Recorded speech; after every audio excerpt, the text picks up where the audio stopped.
Job లేక ఇబ్బంది పడుతున్నారా? అయితే మెడికల్ కోడింగ్ మీకు మంచి ఆప్షన్. వెంటనే కాల్ చేసి కోర్సులో జాయిన్ అవ్వండి. యాక్చువల్‌గా ఒక అమ్మగారు ఉన్నారు గౌరి గారని. ఆమె ఏమైందంటే ఒక కొడుకు అతనికి వదిలేసి వెళ్ళిపోయాడు సార్. 3 ఇయర్స్ అయిపోయింది. ఓల్డ్ ఏజ్ హోమ్స్‌కి వెళ్ళాను సార్. యాక్చువల్‌గా వెళ్తే అక్కడ ఈమెను చూశాను సార్. ఈమె చాలా బాధపడుతూ కొడుకు వస్తాడని ఆవేదన చాలా బాధపడుతుంది సార్. నేను ఏంటంటే ఈమెకి ఏదో ఒకటి చేయాలి. పాపం ఆమె అన్ని సంవత్సరాల నుంచి వెయిట్ చేస్తుంది. అసలు ఈవిడ ఓల్డ్ ఏజ్ హోమ్ లో ఎలా ఎండప్ అయింది? కొడుకే వదిలేసి వెళ్ళిపోయాడు సార్. ఫ్రెండ్ ఇంట్లో ఉంటారని చెప్పేసి. ఓల్డ్ ఏజ్ హోమ్ అని చెప్పాలా? ఇది ఫ్రెండ్ వాళ్ళ ఇల్లు అని చెప్పాడా? ఫ్రెండ్ వాళ్ళ ఇల్లు అని చెప్పేసి వదిలేసి వెళ్ళిపోయాడు. అంటే ఇంకేంటంటే ఫ్రెండ్ ఇల్లు అని చెప్పకపోతే దీనికి ఇంకా వేరే రాద్ధాంతం ఉంటుంది, ఎక్కడ ఇతను ప్రయాణాన్ని ఆపేస్తుంది అనేటువంటి భయంతో ఫ్రెండ్ ఇల్లు అని చెప్పేసి. అంతే కదా రాజు? అంతే సార్. అది మీ ఈమెయిల్ చెక్ చేసాము, అందులో జర్మనీ అన్నాడు. జర్మనీ వెళ్ళాడు ఇతను? జర్మనీ వెళ్ళిపోయాడు. మేము ఒక అడుగు ముందుకేసే ముందు అసలు ఈ ఇన్పుట్ అంతా రిలయబులా కాదా అన్నది మేము చెక్ చేసుకోవాలి. కాబట్టి సో ఒకరి దగ్గర నుంచి వచ్చే ఇన్ఫర్మేషన్ కాదు, ఈ 4-5 దగ్గర నుంచి మీరు రాబట్టారు ఇదంతా కూడా. అవును సార్. ఆమెకి ఏదో కొద్దిగా కొడుకుని తన దగ్గర తెచ్చుకుందామని ఆస్తూ నేను ఈ ప్రయత్నం చేశాను సార్. నేను ఫోన్ చేసినప్పుడు 2 times కాల్ కట్ చేసాడు. మళ్ళీ చేస్తా ఉంటే ఒకసారి లిఫ్ట్ చేశాడు సార్. చేసి ఏమన్నాడు? లిఫ్ట్ చేసి ఇంకా చూసుకోలేను, ఆమె పెద్ద వయసు అయిపోయింది కదా, ఇంకా నాకు పని లేదు, నాకు నా జీవితం నేను చూసుకుంటున్నాను, ఇంకా ఆమెతో నాకు ఇంకా అవసరం లేదు అన్నట్టు మాట్లాడుతున్నాడు సార్. ఎలా సార్ అది కన్న తల్లిని అట్టాగే వదిలేస్తాడు సార్, చెప్పండి. తల్లి అవసరం లేదా? ఎదురు చూస్తూ ఉంటాను పాప ఆమె. అదే రెక్కలు వచ్చాక ఎగిరిపోయాడు. అసలు ఎవరు తోడలేరు. ఇప్పటికైనా ఇప్పుడు ఈ పరిస్థితి అనేటటువంటి దాంతో ఇప్పటికైనా ఇవిడ అవగాహన వచ్చిందా ఇవిడికి? ఇంకా 3 years నుంచి పాపం పొద్దున్న లేగడం, పాపం బట్టలన్నీ చదువుకోవడం, రెడీ అవడం, కొడుకు వస్తాడని చెప్పి ఎదురు చూపులు చూడడం, పాపం ఆతురత చూస్తుంటే నాకు ఎంత బాధ అనిపిస్తుంది సార్. పాపం చెప్పండి, కొడుకు వస్తాడు ఎక్కడ ఆయనేమో రావట్లేదు, ఫోన్ లిఫ్ట్ చేయట్లేదు. నేను మాట్లాడుతుంటేనేమో అతనేమో నాకేం సంబంధం లేనట్టు మాట్లాడుతున్నాడు. అక్కడ ఓల్డ్ ఏజ్ హోమ్ లో వాళ్ళు దాన్ని నిర్వహించే వాళ్ళు కానీ వార్డెన్స్ వాళ్ళు ఉంటారు కదండి, వాళ్ళు ఏమంటున్నారు రాజు గారు? ఏమంటున్నారంటే కొంచెం కేర్ వాళ్ళు ఏం చెప్పారంటే, కొంచెం సుమన్ టీవీని వాళ్ళు అప్రోచ్ అవ్వండి, మీకు ఒక సమస్య అనేది పరిష్కారం చేస్తారంటే మిమ్మల్ని అప్రోచ్ చేయనండి మేడం. Very good. సో మీరు చేసినటువంటి ప్రయత్నాలు ఫలించలేదు కాబట్టి ఒకసారి అందమైన జీవితం ద్వారా ఒక ప్రయత్నం చేద్దామని మీరు అవును సార్ అనుకున్నాను సార్. అవును సార్, మీకు అవ్వట్లేదు సార్, వాళ్ళు చెప్తే ఇలా చెప్పాను. యూజువల్ గా మనం చూసేటటువంటి సందర్భాలు ఏంటంటే జయ గారు, అతనికి పెళ్ళి అయింది, కోడలు వచ్చింది, భార్య వచ్చింది, భార్య ఏమో వచ్చి అత్తగారిని స్వీకరించడానికి రెడీగా ఇక్కడ ఫైనాన్షియల్ కాంట్రిబ్యూషన్ చేయడానికి ఇష్టపడట్లేదు కాబట్టి కొడుకు ఈ విధంగా అని అంటారు. కానీ పేగు తెంచుకొని పుట్టిన కొడుకే వదిలేసి వెళ్ళిపోయినందుకు అలాంటి అసలు అంత సెల్ఫిష్ పర్సన్ ఉన్నందుకు మనం సెల్ఫిష్ అనేది చిన్న పదమే. ఎందుకంటే తల్లి ప్రేమ దగ్గర యూజువల్ గా అన్ని చోట్ల సెల్ఫిష్ అనేది చూస్తాం, కానీ తల్లి ప్రేమ దగ్గర చూడకూడదు కూడా. తల్లి అనేటటువంటి మనిషి అవసరమే లేదు నాకు అనేటటువంటి మాట అతను నోట్లోంచి వచ్చిందంటే కనుక సెల్ఫిష్ అనే పదం చిన్నది అయిపోతుంది. Anyway, all said and done.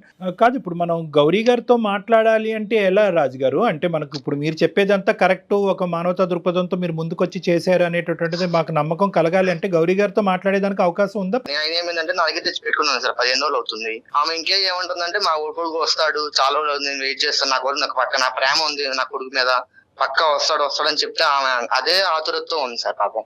అదేలేండి, బహుశా ఓల్డేజ్ హోమ్ వాళ్ళు అందరూ కూడా అదే మాట చెప్పుంటారు. ఈ రోజు రాజుగారు కూడా అదే చెప్తున్నారు. కానీ ఆవిడ నమ్మకం ఆవిడది. ఎందుకంటే కని పెంచి ఇంత చేసిన తర్వాత కొడుకు అలా ప్రవర్తిస్తాడని ఏ తల్లి మాత్రం అనుకుంటారు? ప్రపంచం అంతా వచ్చి రాడు అని చెప్పినా కూడా వస్తాడు అన్నట్టే మాట్లాడుతుంది ఆవిడ. గౌరమ్మతో మాట్లాడొచ్చా? మాట్లాడుచు, నా పక్కనే ఉన్నారు, మాట్లాడుచు. అవునా? ఒకసారి. హలో గౌరమ్మ గారు, నమస్తే అండి.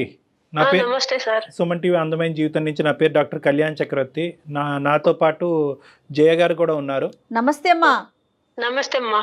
ఏంటమ్మా పరిస్థితి ఏంటమ్మా? మీ అబ్బాయి ఎక్కడున్నాడు? ప్రస్తుతం మీరు ఎక్కడున్నారు? మీ అబ్బాయి ఎక్కడో బయట దేశాల్లో ఉన్నాడు అని విన్నాము. ఎప్పుడు వస్తామని అనుకుంటున్నాడు? ఎన్ని సందర్భాల్లో మీరు మాట్లాడు? మా అబ్బాయి వస్తాడు సార్, నన్ను తీసుకెళ్తానని చెప్పి వాళ్ళ ఫ్రెండ్ ఇంట్లో 2 days ఆగు, మనకు వీసా అవి రావాలి కదా, నీకు టైం పడుతుందమ్మా, నువ్వు ఇక్కడ ఉండు, నేను పని చూసుకొని అన్ని అక్కడ సెటిల్ అయ్యి నేను తీసుకెళ్తాను అన్నాడు సార్. మా అబ్బాయి ఖచ్చితంగా వస్తాడు సార్. ఎంతకాలం వస్తే సంతోషమేనమ్మా.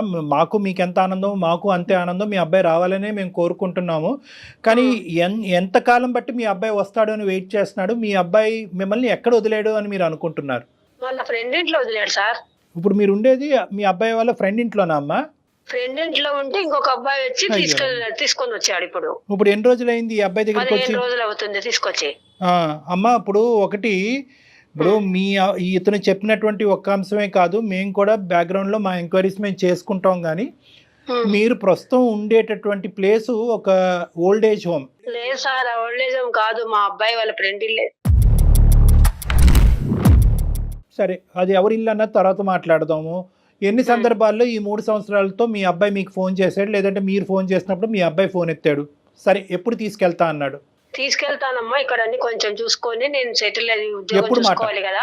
ఇది ఎప్పుడు మాట? చేసినప్పుడు వస్తానని చెప్పాడు. వాడు ఉన్నాడు సార్, నా కొడుకు అట్లటోడు కాదు సార్, ఖచ్చితంగా వస్తాడమ్మా. కాదు, మీరు ఎన్ని రోజుల క్రితం మాట్లాడారు అతనితో, రాజుతో, మీ అబ్బాయితో?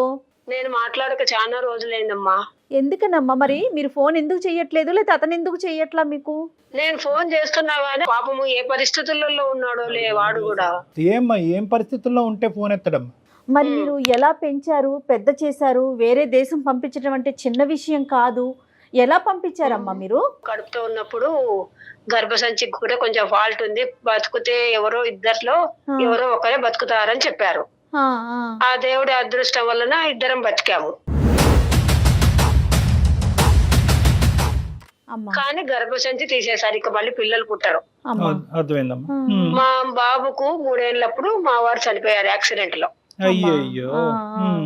ఇంకా ఉన్నది కొంచెం అంతో ఇంతో కొంచెం ఆస్తి ఉంటే ఆ పని ఇది చేసుకొని నా కొడుకు, మేము ఇట్లా పోతానమ్మా, నేను విదేశాలకు పోతాను, అక్కడ బాగా సంపాదించుకోవచ్చు, అక్కడే అది చేసుకోవచ్చు అంటే, సరే నా కొడుకు కోసం అని చెప్పి డిగ్రీ బీటెక్ చదివించాము. అది అయిపోయిన తర్వాత అక్కడికి వెళ్ళాలంటే అన్ని తెచ్చుకొని కొంచెం డబ్బులు ఖర్చు పెట్టి అన్ని చేసుకున్న తర్వాత 23 ఏళ్ళప్పుడు వెళ్ళాడు. మీకున్న ఆసరాగా ఉన్న ఒక ఇంటిని కూడా మీరు అమ్మేశారని తెలిసింది. అవునమ్మా, అన్ని అమ్మేశామమ్మా, ఏం లేదు. వాళ్ళ ఫ్రెండ్ ఇంట్లో నన్ను 2 days ఉండు, అన్ని పాస్పోర్ట్ వీసా రావాలి కదా, నేను తీసుకెళ్తానని నా కొడుకు కోసము నేను అన్ని చేసిన. నా కొడుకు మంచోడమ్మా, వస్తాడు. వృద్ధాశ్రమంలో పడేసి వెళ్ళాడమ్మా, కంప్లీట్ గా మీకు టోపీ వేసి మోసం చేశాడు. ఇంత ఘోరాతి ఘోరం అంటే, ఒక కొడుకు ఒక తల్లిని ఇంత ఘోరాతి ఘోరంగా మోసం చేయటం అనేది నేను చూడలేదు ఇక్కడ. గౌరీ గారు, మీరు ఇంత కష్టపడ్డారు, చిన్నప్పటి నుంచి మీ కొడుకుని పెంచి ఈ స్థాయి వరకు తీసుకొచ్చారు. ఇతని మానసిక పరిస్థితులు ఏమైనా లోపం ఉందమ్మా? చిన్నప్పటి నుంచి ఏమైనా స్వార్థపూరితమైన ఆలోచనలు, తల్లి అంటే ప్రేమ అంటే ఎక్కడికక్కడ అవసరం? అట్లా ఏం లేదు సార్, తల్లిని బాగా చూసుకుంటాడు. అసలు అందరు ఎందుకు ఎలా మాట్లాడుతున్నారు? కాదు సార్, మా అబ్బాయి ఖచ్చితంగా వస్తాడు. మీ అబ్బాయి గురించి మీరు ఆవగించేంత తప్పు కూడా చెప్పట్లేదు, కానీ వస్తాడు అందరూ అలాగే మాట్లాడుతున్నారు. ఇక్కడ వదిలిపోయారు వాళ్ళు, నిన్ను ఇట్లా వదిలేసిపోయారు, వీళ్ళు నిన్ను ఇట్లా వదిలేసిపోయారు, రకరకాలుగా మాట్లాడుతున్నారు సార్. లేదు, ఏ ఇబ్బందిలో ఉన్నాడో ఏమో.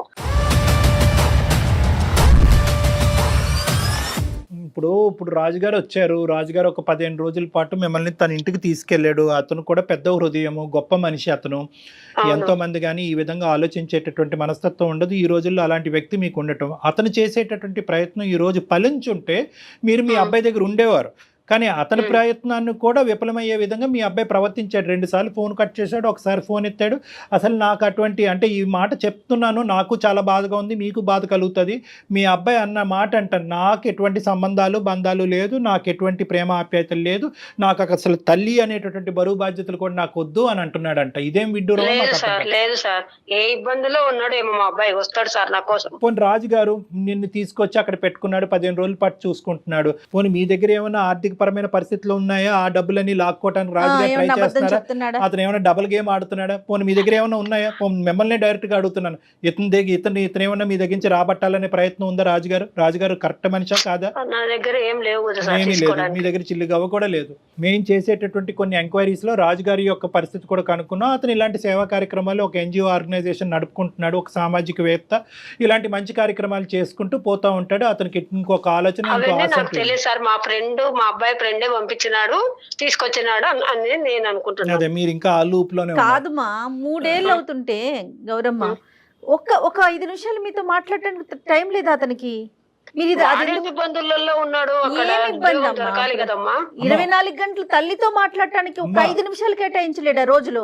మాట్లాడతాడు, వస్తాడు, నా కొడుకు నా కోసం ఖచ్చితంగా వస్తాడు. సరే, మీ బలమైన నమ్మకమే ఫలించాలని మేము ఇప్పటికీ కూడా అనుకుంటున్నాం. మా తరపున మేము కూడా ఒక ప్రయత్నం చేసి అసలు అతను ఏమంటాడు అనేది, ఎందుకంటే తల్లిగా మీరు అంత బలంగా మీ అబ్బాయిని ప్రేమిస్తూ అతనే వస్తాడు, కాపాడుతాడు అనేటటువంటి ఆలోచన మేము రివర్స్ చేయాలని అనుకోవట్లేదు.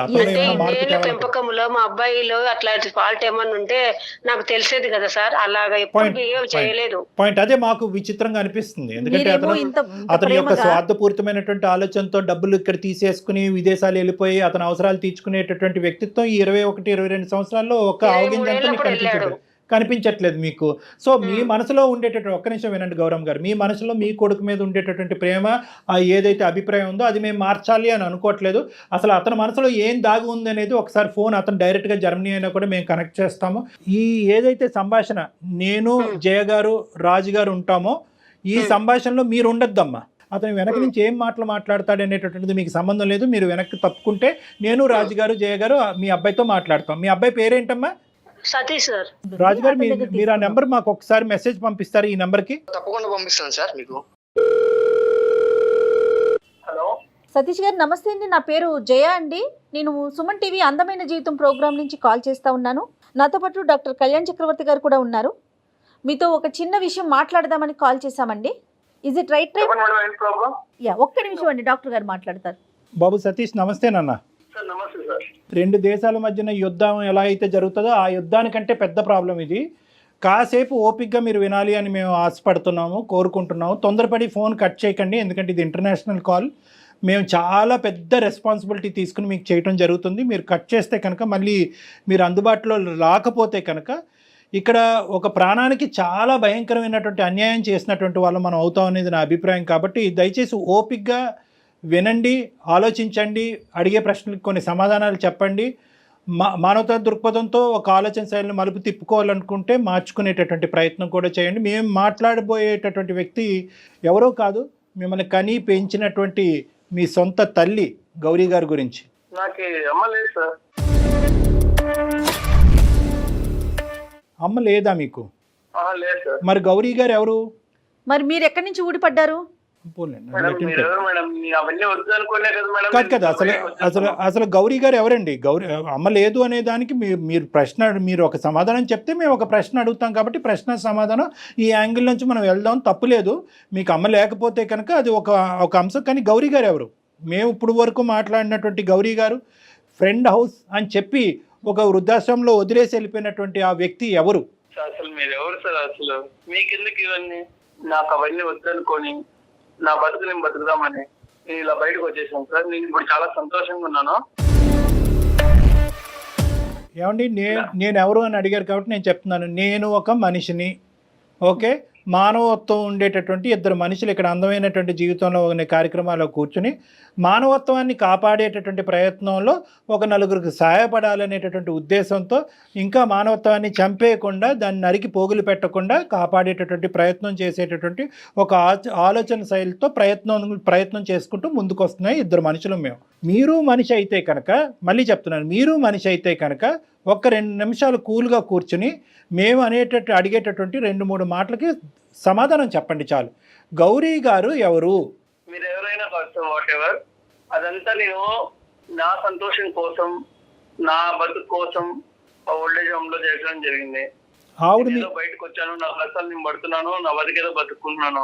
మంచిదే, మీ బ్రతుకు మిమ్మల్ని బతకద్దని ఎవ్వడం అనలేదు, మీ భవిష్యత్తును చూడొద్దని ఎవరు అనలేదు, మీ సుఖాలు మిమ్మల్ని అనుభవించొద్దని ఎవరు అనలేదు. వినండి, ఒక్క నిమిషం, ఇవన్నీ అనుభవించండి, ఈ సుఖాలన్నీ మీ భవిష్యత్తును నిలబెట్టుకోండి, 1కి 100 కోట్లు సంపాదించండి, దాని గురించి మేము అనట్లేదు. మీ తల్లి మీకు చేసిన అన్యాయం ఏంటి, పాపం ఏంటి? తల్లి నీకు ఏ విధంగా భారమైంది? గడుగుడ్డు వద్దు కాదు, జర్మనీ వెళ్ళక ముందు వదిలేకపోయావా మీ తల్లిని?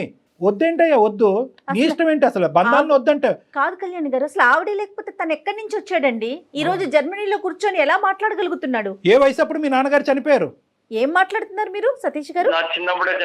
చనిపోయిన తర్వాత ఎవరు చూసుకున్నారు? ఎవరు నిన్ను కాపాడారు? ఎవరు చదివించారు? ఎవరు నీకు గోరుముద్దలు తినిపించారు? ఎవరు నీ ఆలన పాలన చూసుకున్నారు? నీకేమైనా డిమెన్షియా, మెమరీ లాసా? అక్కడ ఇండియాకి వచ్చి ఇప్పుడు ఆమెతో ఉండి ఆమె సేవలు చేసుకుంటూ కూర్చోవాలా? అరే రావద్దురా బాబు, నువ్వు ఇండియా రావద్దు. నిన్నెవడు రమ్మని చెప్పాడు? నువ్వు ఇండియా రావద్దు. కానీ ఇక్కడ నీకు ఒక తల్లి అనేటటువంటి ఒక వ్యక్తి ఉంది కదా, ఆవిడ బాగోగులు చూసుకోవాల్సినటువంటి బాధ్యత నీకు ఉంది కదా. ఇంత స్వార్థం నేను ఎక్కడ చూడలేదు నానా. ఆవిడ ఒక ఆలన పాలన చూసుకోవాలా? ఆవిడ తిండి తింటుందా? ఆవిడ ఆరోగ్య పరిస్థితులు ఏంటి? ఆవిడ పరిస్థితి ఏంటో తెలుసా? లైన్లో రాజుగారు ఉన్నారు, అతను చెప్తాడు కావాలంటే ఎంత భయంకరంగా ఉందో ఆవిడ పరిస్థితి. ప్రతిరోజు అంట కంటే నువ్వు వస్తావని చెప్పి విమానంలో ల్యాండ్ అవుతావు, ఆవిడ ఇంటి ముందు ల్యాండ్ అవుతావు అని చెప్పి పెట్టి బేడ సర్దుకుని ఎక్కించుకుని విమానం ఎక్కించుకుని వెళ్తావని చెప్పి పిచ్చిది వెయిట్ చేస్తుందంట. ఆవిడ మానసిక పరిస్థితి ఎలా ఉందో, నీ తల్లి మానసిక పరిస్థితి నీకు అర్థమవుతుందా? నాకు ఆ బరువు బాధ్యతలు అవన్నీ నాకు వద్దు సార్. నాకు ఆ తలకాయ నొప్పులు వద్దు. నేను ఇక్కడ మంచిగా సెటిల్ అవుదామని వచ్చాను. నేను ఇక్కడే మ్యారేజ్ చేసుకుని, ఇక్కడే అమ్మాయిని మ్యారేజ్ చేసుకుని, గ్రీన్ కార్డ్ తీసుకుని ఇక్కడ హ్యాపీగా ఉంటాను. నాకు ఆవిడ వద్దు సార్. వద్దు అని చెప్పడానికి కారణం ఏంటి సతీష్? నిన్ను తిట్టాలనిపించట్లేదు, కొట్టాలనిపిస్తుంది. నిజంగా నేను ఈరోజు నిజంగా ఎప్పుడు నేను ఈ మాట అనలేదు, కొట్టాలని అనిపిస్తుంది. అసలు అతను ఏం మాట్లాడుతున్నాడు? కాన్షియస్ లో ఉండి అసలు ఉన్నావా? మాట్లాడుతున్నాడా? పోనీ ఒక్క అంశం చెప్పు. మీ తల్లి గారి గురించి మొత్తం 21, 22 నువ్వు బీటెక్ చదివి కంప్లీట్ చేసి ఆమె జర్మనీ ఆవిడ ఆస్తులన్నీ అమ్మేసుకుని ఆ డబ్బులతో అక్కడ పారిపోయావు కదా. అప్పటి వరకు మీ తల్లి నీ జీవితంలో చేసినటువంటి ఒక్క ఆవగింజంత అన్యాయం, కష్టం, నష్టం ఏదన్నా ఉంటే నాకు చెప్పు. ఏం చేశారు సార్? కన్నారు, ఆయన చనిపోయారు. ఎవరు ఆయన? మీ నాన్న? ఆయన అంటే ఆయన ఏంటయ్యా? ఏం మాట్లాడుతున్నావు నువ్వు? వెళ్ళిపోయారు కదా సార్. చనిపోయారు. సార్ అయితే వదిలేసి వెళ్ళిపోయారు. వెళ్ళిపోయారు. ఆ తర్వాత మీ అమ్మ వెళ్ళి ఇంకో 2 పెళ్లిళ్ళు చేసుకుందా? ఆమె ఏమి వదిలేయలేదు కదా నిన్ను. నా జీవితం గురించి నేనే ఆలోచించుకొని ఆ ఉన్న డబ్బులతో, ఆ ఉన్న ఆస్తితో నేను చదువుకొని వీడేదో సంపాదించినట్టు మాట్లాడుతున్నాడు. అలా కాదయ్యా, మీ అమ్మ పడినటువంటి కష్టం ద్వారా వచ్చినటువంటి పైసాతో నువ్వు చదువుకున్నావు కదా. ఎందుకు నీ బ్యాక్గ్రౌండ్ ఎందుకు మర్చిపోతున్నావు? నీకేమైనా మెంటల్ ప్రాబ్లం ఉందా, డిమెన్షియా ఉందా, మరుపు ఉందా? ఎందుకంటే నార్మల్ స్థాయిలో ఉండేటటువంటి చదువుకున్నటువంటి చదువు అసలు ఆ సందర్భం, తల్లి కొడుకులు ప్రేమకి చదువు అనేటటువంటిది ఆ సందర్భం. కానీ నువ్వు చదువుకున్నావు. ఎంత బాధలు పడుతూ నేను ఈ స్థాయి వరకు తీసుకొచ్చింది. ప్రతి అంశం చూసిన తర్వాత ఇంత నువ్వు కఠినంగా మాట్లాడుతున్నావు అంటే కనుక అసలు నీ మైండ్ ఉందా పోయిందని నాకు డౌట్గా ఉంది. ఎందుకు నాన్న? ఇప్పుడు నువ్వు గ్రీన్ కార్డ్ కావాల్సినటువంటి ఒక అమ్మాయిని పెళ్లి చేసుకుని అక్కడే సెటిల్ అవుతాను అంటున్నావు. అంటే గ్రీన్ కార్డ్ గురించే చేసుకుంటావా, లేదంటే ఒక బంధం గురించి చేసుకుంటావా? బంధాలు, ఈ బంధాలు వద్దు కానీ ఆ బంధాలు కావాలా నీకు? నీకు పెళ్లి కావాలి, భార్య కావాలి, పిల్లలు కావాలి, మరి నీకు తల్లి వద్దా? ఏ విధంగా నీ తల్లి బరువు అయింది? ఏ విధంగా నీ తల్లి నీకు అన్యాయం చేసింది నీ జీవితంలో? ఒక్క మాట నాకు చెప్పినన్నా. నిన్ను తిడితే కనుక ఫోన్ పెట్టేస్తావు అనే భయంతో ఇంకా తిట్టలేకపోతున్నాను. నువ్వు తిడితే కనుక నువ్వు ఫోన్ పెట్టేస్తావు. ఫోన్ పెట్టేస్తే కనుక నువ్వు నాకు దొరకవు. నాకు దొరకకపోతే ప్రపంచంలో ఎవరికి దొరకవు. ఆవిడ జీవితాంతం అలా పెట్టి సర్దుకుని మేకప్ వేసుకుని ఆవిడ చీర బొట్టు పెట్టుకుని అలా కూర్చుని నువ్వు వస్తావు వెయిట్ చేస్తూ ఆవిడ పిచ్చిదైపోద్ది. కళ్యాణ్ గారు, మీరు ఒక మంచి పని ఏంటో చేశారు చెప్పనండి. ఆవిడ అమ్మ మీరు లైన్లో ఉండమాకండి, అతనితో మేమే మాట్లాడతామని. ఆ తల్లి వినిందంటే గుండె పగిలిపోయేదండి పాటికి. అతను మాట్లాడే మాటలకి. రాజుగారు, అప్పుడప్పుడు ఇతను మేము మాట్లాడితే ఇతను నమ్మట్లేదు. ఒక్కసారి మీ వర్డ్స్లో ఆవిడ ఎంత భయంకరమైనటువంటి పద్ధతి. ఏమండి ఒక్క నిమిషం సతీష్ గారు. రాజు గారు ఒక ఎన్జిఓ ఆర్గనైజేషన్ నుంచి వచ్చినటువంటి ఒక పెద్ద మనిషి, ఒక మానవతా దృక్పథం ఉండేటటువంటి ఒక సంఘ సేవకుడు. అతను ఏంటంటే ఆ వృద్ధాశ్రమంలో చాలా మందిని చూశాడు. కానీ అందరికంటే భయంకరమైనటువంటి పొజిషన్ ఈవిడ చూసి ఇతను మనసు కరుక్కుమని ఇది బాధ కలిగి అతను ఏం చేశారంటే మీకు ఫోన్ కలిపాడు. మీరు ఏం చేశారు? 2 సార్లు ఫోన్ కట్ చేశారు. యాజ్ యూజువల్ మీకు అలవాటే కదా ఫోన్లు కట్ చేయడం. కట్ చేసి 3వసారి ఎత్తి ఆవిడ నథింగ్ డూయింగ్ అండి అని చెప్పి ఫోన్ మళ్ళీ పెట్టేశారు. ఆవిడ ఎవరో నాకు సంబంధం లేదని పెడతారు. అయినా కానీ ఆ మనిషి అక్కడ వదలలేదు. ఆ మనిషి అక్కడ వదలకుండా ఏం చేశాడంటే కనుక అది మానవత్వం అంటే అండి, అది మనస్తత్వం అంటే, అది ప్రేమ అంటే. ఏ సంబంధం లేకుండా ఒక సంబంధాన్ని క్రియేట్ చేసుకున్నారు. మీరేమో వచ్చి ఉండేటటువంటి ఒక తల్లి కొడుకుల బంధాన్ని కాలకేసి తొక్కేసుకుని ఆయన అప్పుడు పోయాడు కదండి, ఆయన అక్కడ పోయాడు అని చెప్పి చనిపోయినటువంటి మీ తండ్రిని కూడా అవమానించేటటువంటి మానసిక పరిస్థితిలో మీరు ఉన్నారు. ఒక్కసారి అతనితో మాట్లాడండి. మీ అమ్మగారి యొక్క మానసిక, ఇప్పుడు మీ అమ్మగారితో మాట్లాడితే ఎంత విచిత్రమైన పరిస్థితితో తెలుసా? ఏమండి మా అబ్బాయి గురించి అలా మాట్లాడుతున్నారు అందరూ అసహ్యంగా. ఇది తప్పండి. మా అబ్బాయి గురించి ఎవరు అలా మాట్లాడకండి. ఈరోజు కాకపోయినా రేపొద్దున మా అబ్బాయి వచ్చి నన్ను పట్టుకెళ్తాడండి. నేను ఇప్పటికీ కూడా మా అబ్బాయి స్నేహితుడి ఇంట్లో ఉన్నానండి, వృద్ధాశ్రమంలో లేనండి, ఓల్డేజ్ హోమ్లో లేనండి అని చెప్పి ఆవిడ వాదన వినిపిస్తుంది నిన్ను సపోర్ట్ చేసుకుంటూ. ఆవిడ నీ మీద ఉండేటటువంటి ప్రేమ నీకు 1000వ వంతు కూడా లేదు. 1000వ వంతు, 100వ వంతు కూడా, 1000వ వంతు కూడా లేదు. ఏం పుట్టుకయ్యా? ఏం జీవితం ఇది? చదివేసి సుఖాలు అనుభవించి మేడలు కట్టేస్తే సరిపోద్దా? తల్లి ప్రేమను కాలుతో తొక్కేస్తావా? ఒకసారి రాజుగారు మాట్లాడతారు, విను. సతీష్ గారు, ఎందుకండి నాకు ఫోన్ చేసి సార్కి డిస్టర్బ్ చేస్తున్నారు? ఎందుకంటే ఏంటండి పాప ఆమె తల్లి మీ కన్న తల్లే కదా సార్. మీకు ఇప్పుడు ఆమె యొక్క జన్మ ఇచ్చి మీకు అది ఇచ్చి అన్ని పంపిస్తుంటే మీరు ఫోన్ చేస్తుంటే ఫోన్ కట్ చేసుకుంటా. పాప ఆమె ఎంత ఆవేదన పడుతుందో తెలుస్తుందా? ఏం చెప్పొద్దు కదండి. ఆమె బాధ నాకు ఎంత, మా తల్లి అనుకుని మా దగ్గర పెట్టుకొని చూసుకొని పాపం ఆమె సమస్య పరిష్కారం చేద్దాం నేను వచ్చి పాప ఆమె దగ్గర 15 రోజుల దగ్గర నేనే పెట్టుకుని ఫోన్ చేసి కట్ చేస్తారు. పాప ఆమె ఇంకా మీకోసం ఎదురు చూస్తూనే ఉంది సార్. మీరు ఏం సార్ అలా మాట్లాడతారు? మీరు ఆమె పంపిస్తేనే కదా సార్ మీరు వెళ్ళింది అక్కడికి. కష్టపడి పాపం ఆస్తులన్నీ అమ్ముకొని డబ్బులుంటే మీకు పంపించి అక్కడికి ఎందుకు? మీ జీవితం బాగుండాలనే కదా ఆమె ఆశ. మీరే ఇలా మాట్లాడతారు, అవసరం లేనట్టు మాట్లాడతారు ఏంటండి చెప్పండి. సార్ ఆవిడ తెచ్చుకొని నేను ఇక్కడైతే పెట్టుకోలేను. సతీష్, నేను ఒకటే మాట చెప్తున్నాను. ఇక్కడ వృద్ధాశ్రమంలో పెట్టేటటువంటి పిల్లలు ఎక్కడో ఓల్డేజ్ హోమ్స్లో మంచి పాష్ ఓల్డేజ్ హోమ్స్ ఉన్నాయి, చాలా ప్రైవేట్ ఓల్డేజ్ హోమ్స్ ఉన్నాయి. అమెరికాలోని ఇలాంటి దేశాల్లో ఉండేటటువంటి చాలామంది, వేరే విదేశాల్లో ఉండేటటువంటి చాలామంది పిల్లలు అక్కడ పెడుతున్నారు. వాళ్ళకి కావాల్సినటువంటి అవసరాలు కల్పిస్తున్నారు, సదుపాయాలు కల్పిస్తున్నారు, మెడికల్ ఇన్సూరెన్స్లు కడుతున్నారు, మెడికల్ ఫెసిలిటీస్ అవైలబుల్ చేస్తున్నారు. సో వాళ్ళందరినీ మనం అవమానించట్లేదు. ఇక్కడ మేము చెప్పేది ఏంటంటే మీ అమ్మను పట్టుకెళ్తారా లేదా అనేటటువంటి అంశం గురించి మేము ఇక్కడ మాట్లాడట్లేదు. మీ అమ్మగారు ఎక్కడైతే ఉన్నారో అక్కడ సుఖంగానే ఉండటానికి రకరకాల మార్గాలు ఉన్నాయి. ఒక ఫోన్ కాల్ సరిపోద్ది. అమ్మ అన్నం తిన్నావా, పడుకున్నావా, నిద్ర పడుతున్నావా, టైంకి మందులు వేసుకుంటున్నావా, చాలదా? ఇప్పుడు ఏదో నిన్ను తీసుకెళ్ళి నీ భుజస్కంధాల మీద పెట్టుకుని మోయవలసినటువంటి తల్లి ప్రేమ అనేటటువంటిది ఏదో ఉంటుందో, తల్లి కొడుకుల మధ్యన ప్రేమ, అది ఇచ్చి పుచ్చుకోమంటున్నావు. అయ్యా బాబు, నువ్వు ఎక్కడ దొరికావు మాకు? దానికి బరువు ఏంటి? మీ అమ్మ ఏదో ఆటోమేటిక్గా అక్కడి నుంచి వచ్చి ఒక సముద్రంలోంచి వచ్చేసో లేదంటే విమానం నుంచి వచ్చేసో నీ పక్కనకు వచ్చి ఉంటాను అనే అంత ఫీల్ అవుతున్నావు ఏంటి? నువ్వు నాకు అర్థం కావట్లేదు. 3 ఏళ్ళు అయింది కదా, మీకు అమ్మని చూడాలని అనిపించట్లేదా? చూడటం పక్కన పెట్టండి మేడం, ఫోన్ ఎత్తే చాలు. కనీసం మాట్లాడాలని కానీ చూడాలని కానీ. డాక్టర్గా నా దిక్కు తోచినటువంటి పరిస్థితి. ఎందుకంటే నిన్ను తిట్టలేను, కొట్టలేను, ఎందుకంటే ఎదురుగుంటా లేవు, ఎక్కడో దేశాల్లో ఉన్నావు. కొడితే తిట్టే నీకు కోపం వస్తుంది, నువ్వు ఫోన్ కట్ చేస్తావు. ఫోన్ కట్ చేస్తే కనుక ఎవరు బాధితులు? మేం కాదు బాధితులు, ఆవిడ బాధితురాలు. నేను ఇప్పటికీ కూడా ఒకే పాయింట్ నాకు అర్థం, నీ మీద కోపం వస్తుంది. నువ్వు ఎక్కడి నుంచి ఊడిపడ్డావు, నువ్వు ఎవరికన్నారు, తల్లిని అలా మాట్లాడతావేంటి, తండ్రిని అలా మాట్లాడతావేంటి అని ఇలా రకరకాలు అన్నా కూడా ఏదో ఒక కలత నీ మనసు లోపల ఉంది అనేది నాకు అనిపిస్తుంది. ఏం జరుగుతుంది ఇక్కడ సతీష్? నీ మనసు మార్చడానికి నేను ఎటువంటి ప్రయత్నం చేయాలి? జర్మనీ రమ్మంటావా? వస్తా. ఏం సతీష్ చెప్పు నాన్న, ఏంటి అసలు నీ మనసులో ఏంటి? చిన్నప్పటి నుంచి నువ్వు ఎదిగినటువంటి విధానం, పద్ధతులు అవి చెప్పు, ఏమైంది? నాకేం చేయాలో అర్థం కావట్లేదు సార్. చిన్నప్పటి నుంచి అన్ని బాధలు, అన్ని కష్టాలు, ఏం చేయాలన్నా ఎవరు సపోర్ట్ ఉండేటోళ్ళు కాదు. కానీ అమ్మాయి కదా నాన్న నీ గురించి కష్టపడింది, మరి ఆ అమ్మనే ఇప్పుడు నో అంటున్నావు ఏంటి? నాకు అర్థం కావట్లేదు ఈ డైలమా. ఆవిడని చూస్తే నాకు బాధ వేస్తుంది సార్. అమ్మని చూస్తే నీకు బాధగా ఉందా? నేను చాలా కష్టాల్లో పుట్టి పెరిగాను సార్ నేను. అవును అవును, అమ్మ నువ్వు ఇద్దరు అన్ని నాకు నేనే చూసుకున్నాను. అమ్మని ఏమన్నా అడిగినా అమ్మ దగ్గర ఏమి ఉండేది కాదు. కాలేజ్ ఫీజు అవి మాత్రం అటు ఇటు అడ్జస్ట్ చేసేది, కానీ చాలా కష్టపడేది సార్. కానీ ఇప్పుడు నువ్వు అంటే నాకు ఇదంతా అర్థం అవుతుందని, కానీ ఇప్పుడు అమ్మ మొహం చూస్తే ఎందుకు నువ్వు అంత ఇది ధిక్కరిస్తున్నావు? ఎందుకు అమ్మ మొహం చూడకూడదు అనుకుంటున్నావు? అమ్మ మాట వినకూడదు అనుకుంటున్నావు? అమ్మ మొహం చూస్తే నేను ఉండలేను సార్. ఆ జ్ఞాపకాలన్నీ మొత్తం నా కళ్ళ ముందే ఉంటాయి సార్. నేను దాన్ని ఏ పని చేయలేకపోతాను ఉంటే. అమ్మని చూస్తే అవన్నీ గుర్తొస్తున్నాయి కాబట్టి ఆ పాత జ్ఞాపకాలు మూసేయటానికి ఏకైక మార్గాన్ని నువ్వు ఎంచుకున్న మార్గం ఏంటంటే తల్లే లేదు అని అనుకోవటం, అంతేనా? అంతే సార్. లాస్ట్ కి నేను మొయలేను సార్. నేను బంధువులు మొయలేను. అవల్ ఏం లాజిక్ రా దేవుడా. చిన్నప్పటి నుంచి పడ్డది చాలు సార్. నువ్వు పడిన బాధ గురించి బాధపడ్డారా సతీష్? మీతో పాటు అమ్మ బాధపడలేదా? నాకెందుకు ఈ బాధ్యతని మిమ్మల్ని ఎక్కడైనా వదిలించేసుకున్నారా?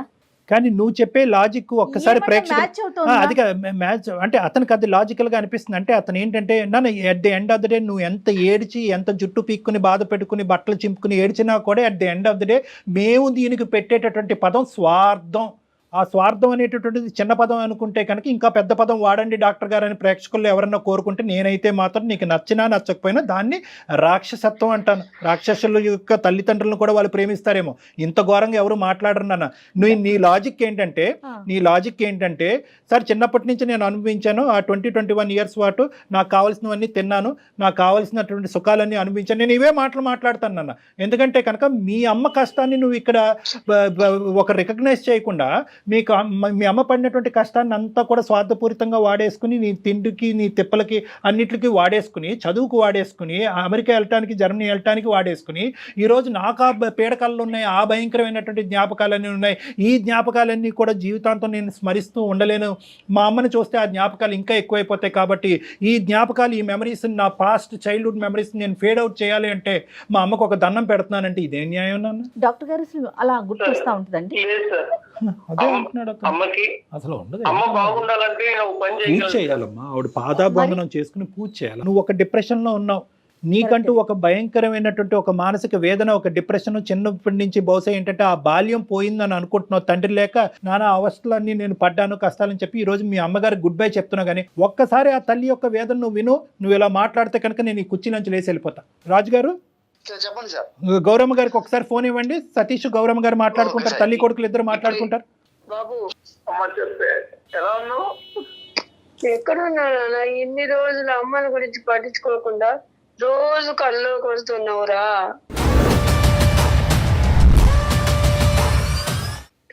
ఇలా వదిలేసి వెళ్ళిపోయావు, ఎలా ఉండాలి నేను ఒక్కదాన్ని? పిచ్చిదాని లెక్క అయిపోయి రోజు నీ కోసం ఎదురు చూస్తూ ఉన్నాను. ఇలా ఈ రోజు వస్తా 3 ఏళ్ళు అయినాయి అని చెప్తున్నారు. రోజు నీ కోసం ఈ బస్సు ఈ కారు అన్ని చూసి ఎప్పుడు ఫోన్ చేసినా ఫోన్ మాట్లాడవురా, ఎందుకు ఎక్కడ పోయినావు, ఇన్ని రోజులు ఎక్కడ ఉన్నావు, ఈ అమ్మని గురించి పట్టించుకోకుండా పిచ్చిదాని లెక్క అయిపోయినారా నాయన? నన్ను క్షమించమ్మా, నా జీవితం కోసం నేనే స్వార్థంగా ఆలోచించుకుని తప్పని చేశానమ్మా. నిజంగానే వదిలేనమ్మా. నిన్ను చూడకుండా నేను ఉండలేను నాన్న, నన్ను తీసుకెళ్ళు. గౌరమ్మ గారు, మీ అబ్బాయి చాలా పని ఒత్తిడిలో ఉన్నాడు. ఓకే, ఆ పని ఒత్తిడిలో ఉండటం వల్ల సరైనటువంటి సమయం సందర్భం చూసుకుని ఇండియా రాలేనటువంటి పరిస్థితిలో ఉన్నాడు. మీ అందరం ఏంటంటే మీ అబ్బాయి మంచోడు కాదనో, నిన్ను ఒంటరిదాన్ని చేశాడు, నిన్ను అనాథం చేశాడని చెప్పి మేమే ఇంకొక పిచ్చాభిప్రాయానికి వచ్చాము. మా అభిప్రాయంలోనే తప్పు ఉంది, మీ ప్రేమే గెలిచింది. మీరు అనుకున్నట్టుగానే మీ అబ్బాయి పెర్ఫెక్ట్, మీకు తగినటువంటి కొడుకు మీ అబ్బాయి.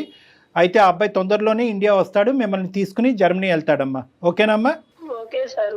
ఓకే. మీరు ఒక్క 2 నిమిషాలు మీరు పక్కకు తప్పుకుని ఒకసారి మన రాజుగారికి ఫోన్ ఇవ్వండి అమ్మా. హలో రాజుగారు, చెప్పండి సార్. ఇప్పుడు మనం మాట్లాడుకునేది మళ్ళీ ఆవిడకి వినిపించకూడదు, ఎందుకంటే ఇది ఓన్లీ ఏంటంటే మన నలుగురు మధ్యనే ఉండాలి ఈ అంశం. ఎందుకంటే ఈ అబ్బాయి ఆలోచన శైలిలో ఇటువంటి యాంగిల్ ఉన్నది అనేది కల్లో కూడా తల్లి వరకు తెలియకూడదు. ఓకేనా? ఓకే. ఎందుకంటే కనుక ఇప్పటికీ కూడా ఆవిడ ఆ భ్రమలో ఉంది అంటే కనుక అదే భ్రమలో ఉండేవండి. ఎందుకంటే ఒక 100 మంది వచ్చి అమ్మ నీ కొడుకు వెళ్ళిపోయాడమ్మా, నీ అనాథం చేశాడమ్మా, ఎప్పటికీ తిరిగి రాడన్నా కూడా ఆవిడ నా కొడుకు ఖచ్చితంగా తిరిగి వస్తాడు, మీరందరే పొరపాటు పడుతున్నారు అనేటటువంటి ఆ తల్లి స్థాయి ప్రేమని మనం ఎప్పటికీ కూడా ఆవిడ జీవిత కాలంలో ఎప్పటికీ కూడా మనం అది డైల్యూట్ చేయకూడదు. సో సతీష్, మీకు నేను కౌన్సిలింగ్ చేసి మీకు ఒక కనువిప్పు కలిగించి ఒక అవగాహన కలిగించేటటువంటి ప్రయత్నం చేసాం. అందులో మేము సక్సెస్ఫుల్ అయ్యామని మేము అనుకుంటున్నాం. కాబట్టి ఇంకొక మినిట్ కూడా నువ్వు అక్కడ ఉండకుండా నువ్వు ఇమీడియట్గా టికెట్ బుక్ చేసుకుని నువ్వు ఇండియా వచ్చి అవకాశం ఉంటే కనుక వీసాకి అప్లై చేసి ఇమీడియట్గా మీ అమ్మగారిని ఆ వృద్ధాశ్రమం నుంచి మీ జర్నీ ఎక్కడికో తీసుకుని వెళ్ళండి. ఆల్ ద బెస్ట్ నాన్న. చాలా సంతోషం అండి. రాజుగారు, చెప్పండి సార్. మీకు శతకోటి వందనాలు. మామూలుగా కాదండి, శతకోటి వందనాలు. మీలాంటి వాళ్ళు ఇంకా ఈ ప్రపంచంలో ఆవిర్భవించాలి, ఇంకా పుట్టుకు రావాలి, మీలాంటి మనసులు ఇంకా ఉండాలి అనేటటువంటి మంచి ఉద్దేశంతో నేను సెలవు తీసుకుంటున్నాను. Thank you very much.